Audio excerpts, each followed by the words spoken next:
강하게 나는 말씀의 제목은 전능하신 아버지 하나님을 믿고 계신가요? 이런 말씀으로 우리 함께 말씀을 나누도록 하겠습니다. 오늘 본문의 말씀은 예수님이 기도에 관해서 가르쳐 주시던 중에 주기도문에 대해서 가르쳐 주시는 장면입니다. 자, 먼저 예수님이 주기도문을 우리에게 알려주신 이유가 무엇인가? 우리 자막을 같이 볼게요. 죄송해요. 세팅이 잘 돼야 여러분들이 말씀을 듣기 편하기 때문에 여기 화면의 PPT는 전체 화면으로 PPT를 보여주시고 방송에 나가는 화면을 이렇게 보여주시면 좋을 것 같아요. 여기 현장에서 보시는 화면은 전체 화면 PPT로 봤으면 좋겠거든요. 예, 그렇게 하시고 제가 넘기면서 제가 보도록 하겠습니다. 제가 넘겨볼게요. 됐습니다. 이제 진행할게요. 예수님이 주기도문을 우리에게 가르쳐 주신 이유가 무엇인가? 예수님은 이 주기도문을 우리에게 알려주심으로 우리가 신앙생활하면서 강구해야 하는 내용이 무엇인지, 그러니까 주기도문의 내용을 잘 살펴보면은 우리가 무엇을 강구해야 되는지가 나와 있어요. 그리고 우리가 이 땅에 사는 동안 어떻게 살아야 하는지를 주기도문을 통해서 알려주기를 원하셨어요. 그러므로 주기도문을 제대로 바르게 외우기 위해서는 뭐 주기도문을 100번 외우고 뭐 주기도문을 이렇게 주문처럼 생각하는 것이 아니라 제가 영상을 만들다가 주기도문을 영상에 있는 주기도문 외우는 영상의 그 멘트를 첨부하려고 제가 주기도문 영상을 찾아봤거든요. 주기도문 외우는 영상을. 근데 유튜브 영상에 보니까 뭐 주기도문 1시간 동안 외우기, 주기도문 100번 외우기 뭐 이런 게 있더라고요. 그러니까 사람들이 이렇게 다니면서 평상시에 또 자기 전에 뭐 주기도문을 뭐 100번 외우는 그 음성을 듣고 뭐 이런 거를 하는 것 같아요. 근데 이제 주기도문은 우리가 이렇게 뭐 100번을 외우고 이런 게 중요한 것이 아니라 주기도문을 통해서 하나님이 너희가 어떻게 살아야 되고 너희가 강구해야 되는 것이 무엇인지를 깨닫기 원하셔서 가르쳐 주신 말씀이니까 주기도문을 바르게 외우기 위해서는 주기도문을 통해서 하나님께서 알려주시고자 하는 바가 무엇인지를 바르게 깨닫고 외우는 게 중요해요. 이해 가시죠? 네, 소리가 조금 울리는 것 같은데 죄송해요. 네, 제가 깐깐하지 않은데 울리죠? 예, 죄송해요. 제가 이렇게 모니터가 잘 울리고 잘 안 되면 제 목소리가 잘 안 들리면 저도 설교하기 힘들거든요. 알아서 조정 좀 해주세요. 주기도문이 어떤 것을 말하는 건지를 깨닫고 외우는 것이 중요합니다. 자, 오늘은 주기도문 내용 중에 첫 번째 기도문에 대해서 살펴보도록 하겠습니다. 만약 여러분이 누군가에게 무엇인가를 가르친다면 가장 첫 번째로 무엇을 가르치시겠어요? 만약에 여러분들이 10번의 강의를 해요. 그러면 여러분이 그 10번의 강의 중에 첫 번째 강의는 어떠한 주제로 강의를 하시겠어요? 아마도 가르치고자 하는 내용 중에 가장 기본이 되는 내용을 가르치겠죠. 이제 앞으로 10번의 강의가 진행되는데 그 10번의 강의 중에 가장 먼저 알아야 될 내용, 이런 강의의 내용을 먼저 강의하겠죠. 여러분 주기도문도 똑같습니다. 예수님이 주기도문을 통해 첫 번째 기도문을 통해 우리에게 가르쳐주고 싶은 것이 무엇이냐, 우리 신앙생활의 기본이 되는 것이 무엇인가를 가르쳐주시기 원하셨던 거예요. 자, 그러면은 신앙생활의 기본이 무엇일까요? 이거를 알고 있지 않으면 신앙생활이 힘들어져요. 이건 신앙생활의 기본이에요. 그것이 바로 무엇일까요? 오늘 본문 9절 말씀을 보니까 이렇게 말씀하고 있습니다. 그러므로 너희는 이렇게 기도하여라. 하늘에 계신 우리 아버지. 자, 지금 누구에 관한 내용이에요? 누구에 관한? 하나님에 대해서 지금 말씀하고 있는 거죠. 그러니까 여러분, 우리가 신앙생활 할 때 가장 중요한 것, 가장 기초가 되는 것은 우리의 기도를 들으시는 하나님이 어떠한 분이냐, 우리의 신앙, 우리의 믿음의 대상 되신 하나님이 어떠한 분이시냐를 아는 것이 가장 중요한 거예요. 이게 기초예요. 제가 예전에 다른 교회에서 이제 사역을 할 때 어떤 집사님이 간증을 하셨는데 이런 간증을 하셨어요. 아이가 아픈 모습을 보면서 내가 아이를 너무 사랑하니까 하나님이 아이를 치시나 보다, 이렇게 생각을 했다는 거예요. 여러분 맞나요? 네, 우리가 아이를 너무 사랑하면 하나님이 너 아이를 그렇게 사랑해? 하면서 하나님은 우리 아이를 치시나요? 네, 그렇지 않거든요. 하나님은 오히려 우리에게 맡겨주신 아이를 우리가 잘 사랑하고 잘 돌보아 주기를 원하세요. 근데 여러분, 하나님에 대한 오해가 있잖아요. 하나님에 대한 이해가 잘못되어 있으면 우리 신앙이 왜곡될 수가 있습니다. 여러분, 성경에 보면 달란트 비유가 나오는데요. 여러분, 달란트 비유에서 한 달란트 맡은 사람의 문제점이 무엇인 줄 아십니까? 여러분, 한 달란트 맡은 사람은 주인에 대해서 오해를 했어요. 한 달란트 맡은 사람의 말을 한번 보세요. 마태복음 25장 24절부터 25절의 말씀을 현대인의 성경으로 보니까 이렇게 말하고 있습니다. 그런데 한 달란트 받은 사람이 와서 주인님, 나는 주인님이 아무 수고도 하지 않고 남이 심고 뿌려놓은 것을 거두어들이는 지독한 분으로 알고 있습니다. 알았습니다. 그래서 나는 두려워서 주인님의 돈을 땅속에 묻어두었다가 가져왔습니다. 보십시오. 주인님의 돈이 여기 있습니다. 여러분, 지금 한 달란트 맡은 사람의 문제점이 무엇이죠? 주인에 대해서 오해하고 있어요. 여러분, 주인의 대답을 한번 볼까요? 주인이 이렇게 대답합니다. 마태복음 25장 26절에 주인의 대답이에요. 우리 주인의 대답을 우리 다 같이 한 목소리로 한번 읽어볼까요? 다 같이 읽겠습니다. 시작.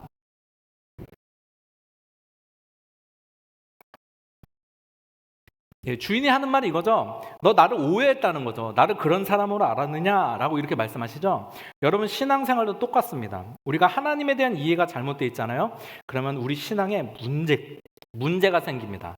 우리가 하나님에 대해서 바르게 알아야 되는 줄 믿습니다. 자, 그러면 우리가 믿는 하나님은 어떤 하나님일까요? 오늘 보면 9절 말씀을 다시 한번 보니까요.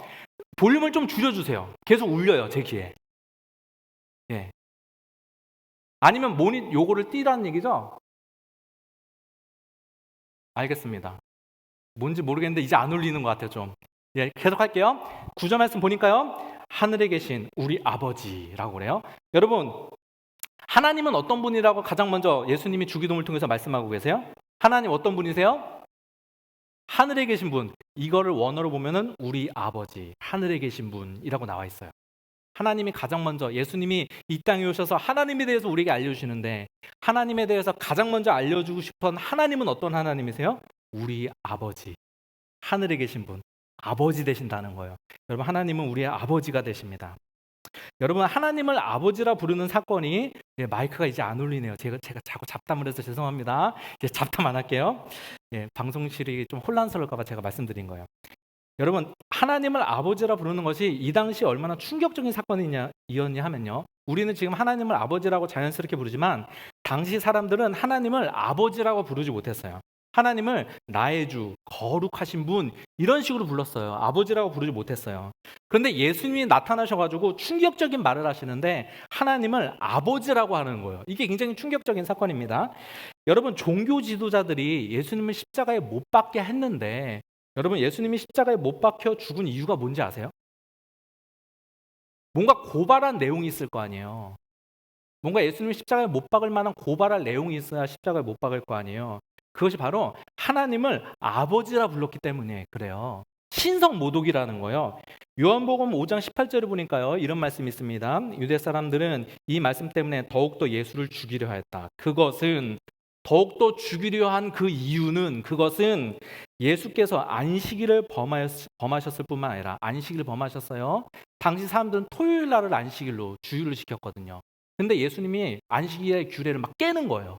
그게 종교 지도자한테 굉장히 불쾌했던 거예요. 안식일을 범하셨을 뿐만 아니라, 자, 두 번째, 하나님을 자기 아버지라고 불러서 자기를 하나님과 동등한 위치에 놓으셨기 때문이다. 여러분, 예수님이 왜 핍박을 당하신 거예요? 왜 십자가에 못 박히기까지 고난 당하신 이유가 무엇이에요? 하나님을 아버지라 불렀기 때문에 그런 것이에요. 여러분, 예수님이 이렇게 공격당하면서까지 하나님을 아버지라 부르신 이유가 무엇일까요? 예수님이 이 땅에 오셔서 우리에게 알려주고 싶으신 것이 있었는데 그것은 바로 하나님이 우리의 아버지 되신다는 사실을 우리에게 알려주시기를 원하셨기 때문입니다. 여러분, 우리가 기도하면요, 기도가 응답이 됩니다. 왜 응답될까요? 여러분, 왜 응답될까요? 여러분, 우리가 기도했기 때문에 응답될까요? 여러분, 그렇게 생각하세요? 여러분, 그럼 반대로 말하면 기도 안 하면 응답 안 되나요? 왜 기도가 응답되죠? 여러분, 우리의 기도가 응답되는 것은 하나님이 우리의 아버지 되시기 때문에 응답이 되는 거예요. 우리가 그의 자녀이기 때문에 응답이 되는 것입니다. 오늘 보면 7절에도 예수님이 이런 말씀하세요. 너희 기도할 때 이방 사람들처럼, 예수님 안 믿는 사람들처럼, 다른 종교인들처럼 빈말을 되풀이하지 말아라. 이 당시 사람들은 기도 응답에 대해서 어떻게 생각했냐면요, 반복적으로 말을 반복하면은 기도 응답된다고 생각했어요. 그냥 기도를 계속 반복하면 이게 중언부언이라고 하는 거예요. 근데 예수님이 하시는 말씀이 뭐예요? 그들은 말을 많이 하여야만 들으시는 줄로 생각한다. 예수님은 너희 이방인처럼 기도하지 말라는 거예요. 기도는 그런 게 아니라는 거예요. 8절 말씀에 이어서 볼까요? 8절 말씀에 그러므로 그들을 본받지 말아라. 하나님 너희 아버지께서는 너희가 구하기 전에 너희에게 필요한 것이 무엇인지를 알고 계신다. 그럼 우리의 기도가 응답되는 이유가 무엇이에요? 하나님이 우리의 아버지 되신다는 거예요. 그래서 기도가 응답되는 거예요. 여러분이 이제 부모님 우리가 있잖아요. 부모님에게 공부할 테니까 어머니 아버지 문제집 사게 돈 좀 주세요라고 말하면은 돈 줄 거야 안 줄까요? 학창 시절에 돈 주시죠. 뭐 웬일이니 너 정신 이상해졌구나 뭐 은혜 받았구나 하면서 돈 주실 거예요. 근데 여러분 지나가는 사람이 그냥 모르는 어머니 아버지 되는 나이 되는 사람에게 저 정말 필요해서 그런데요. 저 정말 간절해요. 저 이제 새 사람이 될게요. 저 정말 진짜 간절하거든요. 저 공부하게 좀 문제 좀 살려고 하는데 돈 10,000원만 주세요. 제발 제발 제발. 그러면 여러분 돈 줄까 안 줄까요? 아무리 간절해도 또 그 이유가 아무리 정당하고 필요해도 안 줍니다. 이게 간절함의 문제가 아니라는 거예요. 여러분 탕자가 돌아왔어요. 탕자가 돌아왔는데 그 아버지가 용서해 주셨어요. 왜 용서해 주셨죠? 맞아요. 아버지니까 용서해 주신 거예요. 여러분 우리는 돌아왔으니까 용서해 받았다고 생각하죠? 아니에요. 종이 나갔다가 돌아오잖아요. 그럼 맞아 죽습니다.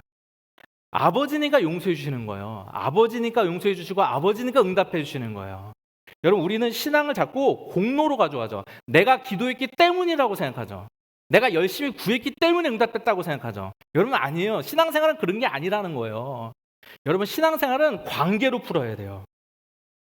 여러분 우리가 열심히 기도한다고 기도가 응답되나요?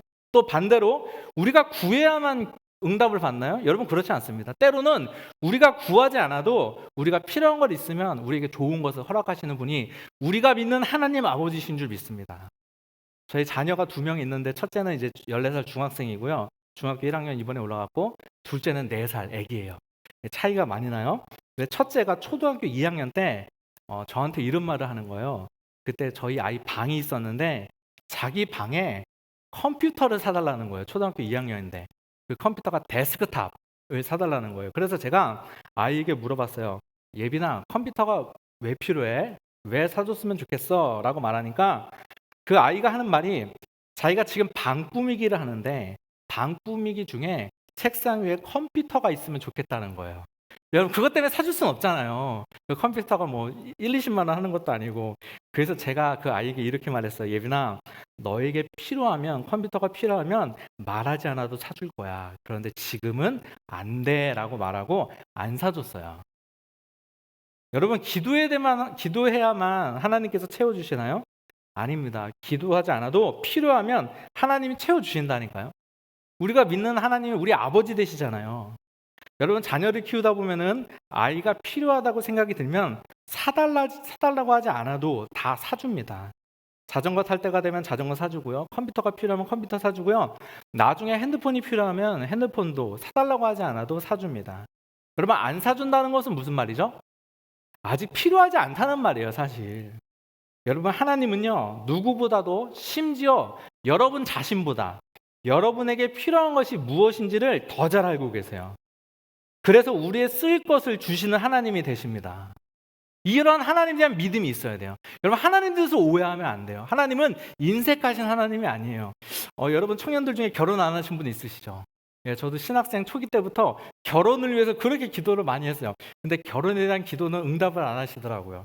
뭐 결혼에 대한 기도라는 게 누구랑 결혼하게 해주세요 이게 아니라 하나님 저 자매가 참 괜찮은 것 같은데 저 자매랑 만나고 싶습니다. 한 번도 응답하신 적이 없어요. 한 번도 개입을 안 하시더라고요. 그리고 왜 내 기도에는 응답하지 않으시지? 왜 다른 사람들은 간증하고 그러는데 왜 내 기도는 응답하지 않으시지? 라고 했는데 저희 집사람하고 결혼할 때는 하나님이 개입하시더라고요. 하나님이 막 개입하셨어요. 한 번은 저희 집사람한테 나중에 들은 이야기인데요. 저희 집사람이 이제 꿈을 꿨대요. 꿈을 꿨는데 어떤 시험지를 풀고 있었대요. 근데 시험지를 풀고 있는데 그 시험지에 답이 적힌 답안을 제가 주더래요. 저하고 저희 집사람이 그때는 사귈 때가 아니고 썸을 타고 있었거든요. 서로 사귈까 말까를 이렇게 생각하고 있었는데 답을 다 적힌 시험지를 주더래요. 그때 제가 무슨 기도를 했는 줄 아세요? 그때 제가 교회 전도사였고 저희 집사람은 그 교회 출신 청년은 아니지만 이제 그 찬양 사역자로 온 자매였어요. 일단 뭐 교회 출신 청년 아니지만 전도사가 교회에서 연애하는 게 조심스럽잖아요. 그리고 연애했으면 신중하게 연애를 해야 되고, 그리고 그 자매와 결혼까지 갈 만하다 싶은 자매가 있어도 연애라는 거 아니에요. 뭐 심심해서 만나고 그러면 안 되잖아요. 제가 사역자인데 어떤 자매랑 만나다가 뭐 헤어지고, 두 번째 자매랑 만나다 헤어지고 이러면 안 되잖아요. 그래서 제가 하나님께 기도했거든요. 하나님, 저 자매가 참 괜찮은 것 같은데, 그리고 저 자매도 나한테 조금 관심 있는 것 같은데, 하나님 저한테 사인을 주세요 라고 기도했거든요. 왜냐하면 저는 확실하지 않으면 움직일 수가 없었거든요. 근데 저희 집사람이 저한테 시그널을 보냈어요. 나한테 고백해, 고백해, 이런 사인 같은 걸 보내는 거예요. 근데 알고 보니까 그때 꿈에 나타나서 제가 답안지를 주는 꿈이 있었던 거예요. 그래서 제가 한 번 더 기도했어요. 하나님, 저는 확실해야 되거든요. 전 전도사인 거 아시죠? 한 번만 사인을 더 주세요 라고 그러는데 사인을 또 오더라고요. 그때 또 그 집사람에게 맞는 또 사인을 하나님께서 이렇게 개입하셔서 일하셨더라고요. 저는 하나님 왜 내 기도에 응답하지 않으시지, 이런 생각을 가졌었거든요. 근데 여러분, 그렇지 않아요. 하나님은 인색하신 하나님이 아니에요. 하나님 때가 되면 우리에게 응답하시고 우리의 필요한 것을 공급하신 하나님이세요. 하나님 우리 가장 좋은 것으로 응답하신 하나님이세요. 때로는 우리가 구하지 않아도 우리에게 좋은 것을 주시는 우리의 아버지 되신 하나님 되시는 줄 믿습니다. 하나님 대해서 바르게 아셔야 돼요. 또 9절 말씀 다시 한번 볼까요? 9절 말씀 보니까요, 계속해서 이렇게 말씀하고 있습니다. 우리 다 같이 한번 읽어보겠습니다. 시작. 그러므로 너희는 이렇게 기도하여라. 하늘에 계신 우리 아버지. 자, 하나님은 우리 아버지 되십니다. 그런데 그 아버지 되신 하나님은 어디에 계세요? 하늘에 계신 분이라는 거예요. 여러분, 하늘에 계신다는 말이 무슨 뜻일까요? 예전에 저희 큰 아이가 어릴 때, 한 초등학교 2학년, 3학년 때인 것 같아요. 이 성탄절을 앞두고, 성탄절 이브였어요. 크리스마스 이브. 저와 이런 대화를 했습니다. 제가 아이에게 이런 말을 했어요. 예빈아, 내일은 예수님이 태어나신 날이야. 그랬더니 저희 아이가 저한테 이렇게 말했어요. 예수님은 왜 눈에 안 보여? 그래서 제가 이렇게 대답했어요. 응, 예수님은 우리 눈에 보이지 않으셔. 그랬더니 저희 아이가 이렇게 말을 하는 거예요. 하늘에 계셔? 이렇게 말을 하는 거예요. 제가 한 10초 정도 고민을 했습니다. 왜냐하면 제가 말해주는 하나님이 그 아이가 이해하는 하나님이 되거든요. 어떻게 말하느냐가 중요하거든요. 하나님을 인식하게 되는 거잖아요. 그래서 제가 말을 잘해야 됐어요. 그래서 제가 이렇게 말했어요. 아니야, 하나님 하늘에 계시지 않으셔. 하나님은 예빈이 마음속에 계셔라고 제가 말을 했어요. 왜냐하면 하늘에 계신 하나님 하면 나랑 동떨어지게 느끼잖아요. 근데 저는 저희 아이가 하나님과 언제나 동행했으면 좋겠어요. 언제나 함께하는 하나님을 느꼈으면 좋겠거든요. 그래서 하나님은 너의 마음속에 계셔라고 이렇게 말을 했던 거예요. 여러분, 하나님 어디 계세요? 하늘에 계신가요? 오늘 본문에 하늘에 계신 우리 아버지라고 하시는데요. 여러분, 하나님 하늘에 계신가요? 아닙니다. 그러면 하나님은 사실 어디에 계신 분이 아니에요. 하나님은 시공간을 초월하는 분이세요. 공간을 초월하여 계신 분이세요. 그냥 정확히 표현하면 어디나 계신 분이에요. 어디나. 충만하신 분이에요. 이해가시죠? 어디나 계신 분이세요. 그런데 예수님은 왜 하늘에 계신 우리 아버지라고 했을까요? 왜 하늘에 계시다고 했을까요? 여기서 말하는 하늘은 하나님의 초월성을 말하는 거예요. 인간은 땅에 사는 존재입니다. 다른 말로 하면 인간은 시간과 공간의 제약을 받는 유한한 존재예요. 그러나 우리가 믿는 하나님은 어떤 하나님이세요? 우리와 차원이 다른 분이세요. 우리는 땅에 사는 존재지만 하나님은 하늘에 계신 분이세요. 초월적인 존재예요. 우리는 유한한 존재지만 하나님은 무한한 전능하신 하나님이 되세요. 지금 예수님이 이 말씀을 하시는 거예요. 여러분 잘 보세요. 오늘 본문에 예수님이 주기도문을 통해서 우리 신앙의 기초를 말씀하고 싶으셨던 거예요. 근데 그 신앙의 기초가 두 가지예요. 하나님 너의 아버지 되신다. 너희 사랑하신다. 너희 인생 책임지신다. 근데 그 하나님이 하늘에 계신 전능하신 하나님이시다. 이 말씀을 하고 싶으신 거예요. 여러분 잘 보세요. 하나님이 나를 사랑하세요. 나의 아버지 되세요. 그런데 무능하세요. 그러면 심각합니다. 반대로 하나님은 전능하세요. 근데 하나님은 나를 사랑하는 나의 아버지가 되지 않으세요. 나에게 관심이 없으세요. 이것도 문제예요. 그래서 하나님은 어떤 하나님이라는 거예요? 하나님은 나를 사랑하시는 아버지가 되실 뿐만 아니라 동시에 천지를 창조하신 전능하신 하나님이시라는 것을 우리에게 말씀하고 있는 거예요. 여러분, 우리가 믿는 하나님 어떤 하나님이시죠? 여러분, 우리가 믿는 하나님은 천지를 창조하신, 우리를 사랑하시면서 천지를 창조하신 전능하신 우리의 아버지 되신 줄 믿습니다. 여러분, 하나님은요, 사막에도 길을 내세요. 불가능한 상황 속에서도 일하실 수 있는 분이 하나님이세요. 우리가 볼 때 길이 없지 하나님 보실 때는 길이 있으신 거예요. 제가 몇 년 전에 파전행전이라는 책을 봤어요. 재미있는 책이에요. 여러분, 파전행전이 뭔지 아세요? 이 책 파트 전도사 행전이에요. 파트 전도사 행전. 제가 왜 이 책을 읽었냐 하면은, 제가 비록 이 책을 읽을 당시 파트 전도사는 아니었지만 이 책을 2019년도인가 읽었을 거예요.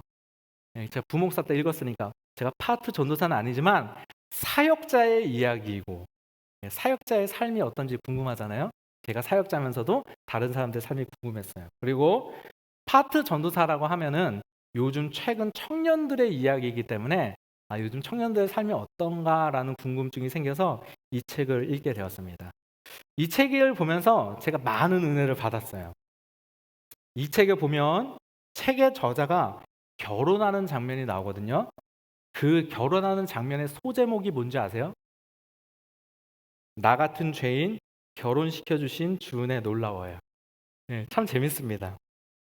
이 책을 읽어보면은 이 책의 저자는 결혼할 수 없는 상황이에요. 이 김파전의 스펙이 나옵니다. 책에 나오는 내용이에요. 이 당시 책을 쓸 때 나이 30세. 그리고 직업은 파트 전도사입니다. 월급이 60만 원이고요. 모아둔 돈은 없고 학자금 빚 대출 2천만 원이 있어요. 그리고 부모는 편모세요. 아버지가 어릴 때 돌아가셨더라고요. 그리고 외모는 제가 이제 페이스북에 가서 친구 추천을 해가지고 친구를 맺었는데 그렇게 못생기지 않았는데 자꾸 자기도 못생겼다고 그렇게 말을 하더라고요.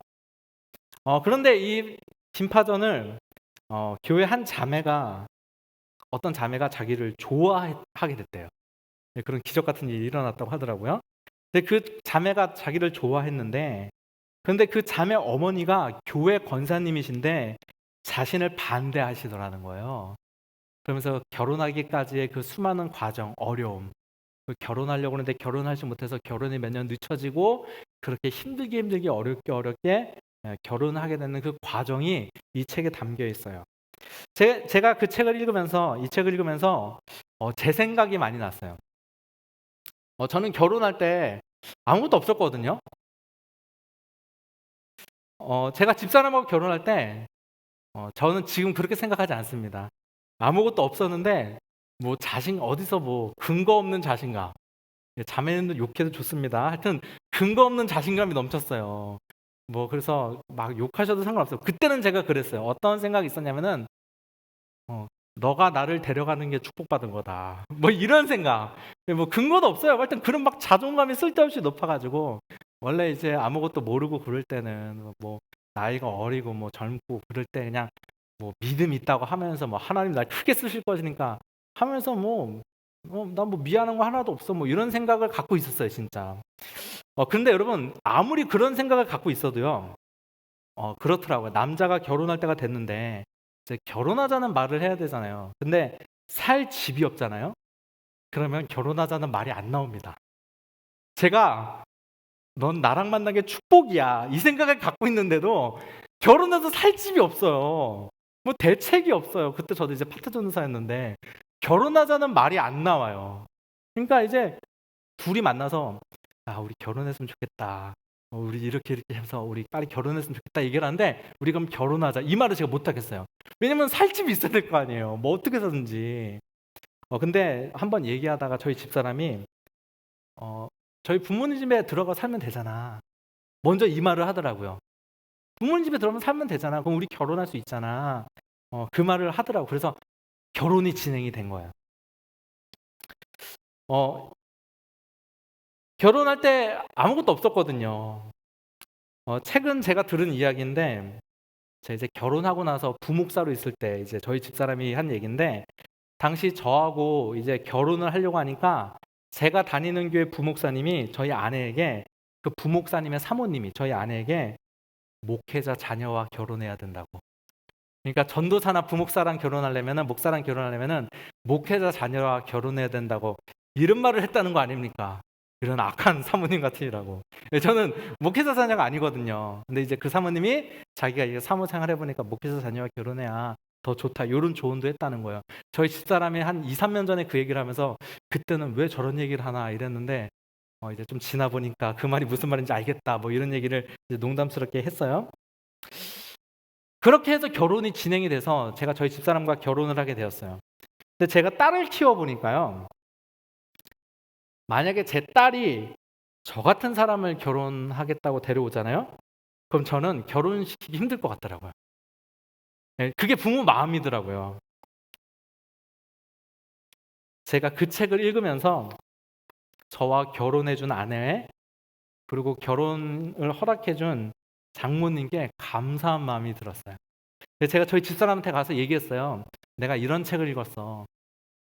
그 책에 있는 저자의 상황이 나랑 비슷했더라고.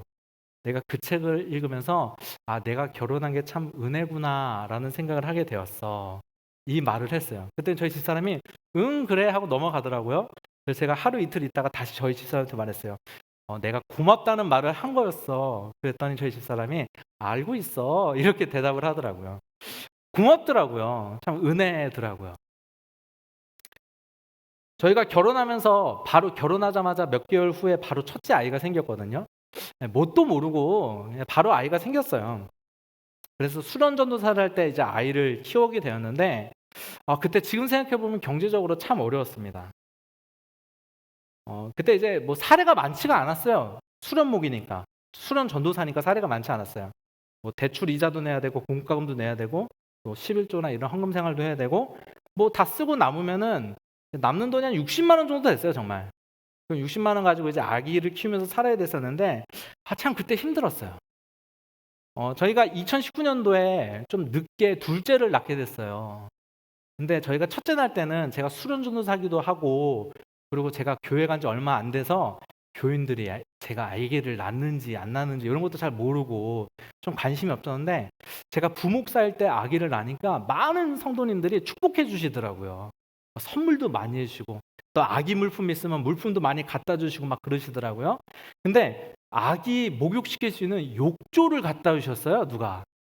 그래서 그 욕조에다 이제 목욕을 시키는데 이거 얼마짜리지? 이런 거 얼마면 샀지? 이 생각이 들더라고요. 왜냐면은 첫째 키울 때 그 욕조를 안 썼거든요. 욕조를 그냥 없었어요. 그냥 동그란 대야에 아기를 목욕시켰어요. 그러니까 모르는 것도 모르고 그리고 몇만 원짜리 사기도 좀 경제적으로 부담이 되는 그런 상황이었어요. 그러니까 그냥 아기 그냥 욕조 같은 거 없이 그냥 대야에다 그냥 아기를 목욕시켰거든요. 근데 둘째 날 때 누군가 그거를 이게 선물해 주셔서 이런 건 얼마나 하지? 왜냐면 첫째 때 그런 게 없었으니까. 검색해 보니까 15,000원이더라고요. 제가 둘째 때 그거 15,000원인 걸 보고 왜 첫째 때 이거 15,000원 사실 큰 돈은 아니잖아요. 왜 그걸 사서 아기를 목욕시킬 생각을 못 했을까? 이런 생각을 했어요. 하여튼 그만큼 힘들었어요. 참 그렇게 힘든 시간이 있었거든요. 근데 하나님이 저를 지금까지 인도해 주셨더라고요. 뭐 제가 뭐 아주 유명한 사람이 돼서 여러분에게 나 이렇게 훌륭한 사람 됐습니다. 하나님 살아계십니다. 이건 아니지만 하나님이 지금까지 인도해 주셨어요. 그리고 조금씩 더 삶을 낫게 해 주셨어요. 전 감사해요. 둘째 날 때 사실 저희 둘째 날 때 계획하지 않았거든요. 조금 웃긴 얘기인데 집에 딱 들어갔는데 저희 집사람 자꾸 자요. 그때 순간 갑자기 촉이 혹시 왜냐면 여러분 임신을 하면 여자가 되게 피곤해요. 여러분 아세요. 계속 자요. 혹시 임신했나 했는데 병원에 가보니까 임신했다는 거예요. 근데 임신하면 너무나 기쁘지만 또 경제적인 부담도 있고 그러잖아요. 그래서 그때 제가 하나님께 기도했어요. 하나님, 첫째 때는 참 힘들게 키웠는데 이번 둘째 때는 하나님 채우시는 하나님을 경험하게 해주세요라고 기도했어요. 그리고 정말 여러분 저희 둘째 낳았을 때는요 옷 한 벌 산 적이 없어요. 정말 한 2년 정도 저 물품 한 번도 산 적이 없어요. 정말 많이 채워지고 많은 분들이 이렇게 관심 가져주고 관심을 가져주시고 너무나 감사하게, 그래서 하나님이 저는 저희 채우신 하나님을 경험하게 해주셨다고 이렇게 고백을 하거든요. 정말 힘들었는데 지금까지 왔잖아요. 저는 여기 좋은 교회에서, 전에 있는 교회에서도 그렇고 좋은 교회에서도요, 부목사 하는 거 너무 감사합니다. 감사하잖아요. 여러분 불안하시죠? 우리 청년들 불안하죠? 여러분 우리가 믿는 하나님 어떤 하나님이시죠? 전능하신 하나님이시라니까요. 우리 아버지 되신다는 거예요, 여러분. 예수님이 주기도를 통해서 우리가 어떻게 신앙생활을 해야 되는지, 우리가 믿어야 될 것이 무엇인지를 가르쳐 주시는데, 가장 먼저 무엇을 가르쳐 주시는 거예요? 너네가 믿는 하나님 누군지 아니? 하나님 어떤 분이신지 아니? 너희 사랑하셔. 너희 아버지 되셔. 너희가 구하지 않아도 너희가 쓸 것을 알고 계신다니까요, 여러분. 여러분 하나님에서 오해하면 안 돼요. 여러분 하나님 전능하세요. 여러분 세상 바라보면 여러분 망할 것 같죠? 여러분 우리 세상 방식대로 살아야 될 것 같죠? 하나님 믿고 살면 안 될 것 같죠? 하나님 우리 인생 책임져 주신다니까요. 전능하신 하나님이잖아요. 우리 사랑하시고. 예수님이 그거 가르쳐주고 싶으신 거예요. 이게 신앙의 기초예요. 주기도문의 길이가 이만큼 있잖아요. 그러면은 우리가 구해야 되는 것이 무엇인지 처음부터 이 땅에 구해야 될 것, 하나님 앞에 구해야 될 것 다 나와요. 가장 먼저 하나님에 대해서 바르게 알라는 말씀을 하시는 거예요. 여러분 하나님 바라보시기 바랍니다. 여러분 아버지 되신 하나님, 그리고 우리를 사랑하시고 또 우리의 전능하신 하나님 바라보세요. 그 하나님 바라볼 때 우리가 어떠한 삶에 가도 하나님 바라보고 믿음으로 이 땅에서 살아가게 되는 줄 믿습니다. 여러분 이 믿음 가지고 여러분 승리하시는 여기 모인 모든 우리 청년들, 또 우리 모든 성도님들 되시기를 주님의 이름으로 부탁드립니다.